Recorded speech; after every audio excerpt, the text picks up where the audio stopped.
I got myself a 2015 VW Caddy Maxi in this beautiful chestnut brown color. It's the 2-liter turbo diesel engine with 140 horsepower. That's much better than the often seen 102 horsepower, as my MTB camper conversion will make the van significantly heavier. Having a 4x4 vehicle was also a big concern of mine. So the Caddy's 4Motion will make it possible to reach the coolest campsites and also calling out for some future off-road upgrades. The tow bar is obviously very important to mount a bike rack.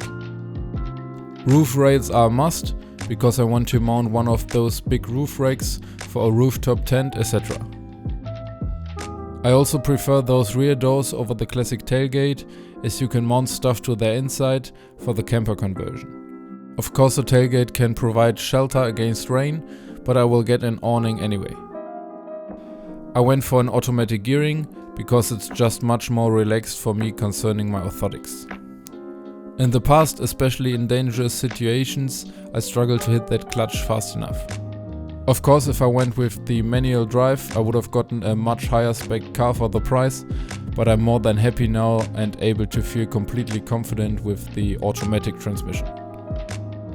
This video marks the beginning of a mountain bike specific camper van conversion series, also including some exterior mods. So stay tuned and subscribe so you don't miss any updates on the conversion process. Cheers!